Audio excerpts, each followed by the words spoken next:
Assistant കമ്മീഷണർമാരുടെയും administrative ഓഫീസർമാരുടെയും 74 പോസ്റ്റുകളുടെ ട്രാൻസ്ഫർ ആൻഡ് പോസ്റ്റിങ്സ് ആയിരുന്നല്ലോ കഴിഞ്ഞ മാസം ഇറങ്ങിയത്, കഴിഞ്ഞ ദിവസം. അതിനെപ്പറ്റി ചില നിവേദനങ്ങൾ, ആവശ്യങ്ങളൊക്കെ വന്നിരുന്നു. ചിലത് അവർ ചോദിച്ച സ്ഥലത്ത് കിട്ടിയില്ല എന്നുള്ള പരാതികൾ വന്നു. 3 പ്രിഫറൻസാണ് ഓരോ പോസ്റ്റിലേക്കും ഓരോരുത്തർ ചോദിക്കുന്നത്. മിക്കവാറും ഒക്കെ കൊടുക്കാൻ സാധിച്ചു, ചിലത് കൊടുക്കാൻ സാധിച്ചിട്ടില്ല. ചില ക്ഷേത്രങ്ങൾ ആരും ചോദിച്ചിട്ടില്ല. ഇപ്പോൾ ഉദാഹരണത്തിന് വൈക്കം, ഏറ്റുമാനൂർ, ഈ ക്ഷേത്രങ്ങളിൽ ആർക്കും പോകാൻ ആരും ചോദിച്ചിട്ടില്ല, ആവശ്യപ്പെട്ടിട്ടില്ല.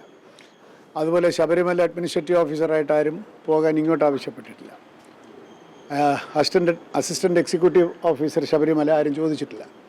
പക്ഷേ ചോദിച്ചിട്ടില്ല എന്നുള്ളത് കൊണ്ട് അവിടെ ആളെ വയ്ക്കാതിരിക്കാൻ പറ്റുകയില്ല. അപ്പോൾ അവരെ ചോദിച്ച സ്ഥലത്ത് കൊടുക്കാൻ പറ്റാത്ത ചില ആളുകളെ നമ്മളവിടെ വയ്ക്കേണ്ടി വരും. അപ്പോൾ നമ്മൾ അതിൻ്റെ മാനദണ്ഡം നോക്കും. അല്ലെങ്കിൽ അവർ കഴിവ് തെളിയിച്ചവരാണ്, ആരോപണങ്ങളൊന്നും ഇല്ലാത്തവരാണ്, അത്തരത്തിലുള്ളവരെയൊക്കെ നമ്മൾ ശബരിമല പ്രത്യേകമായിട്ട് ഇട്ടിരിക്കും.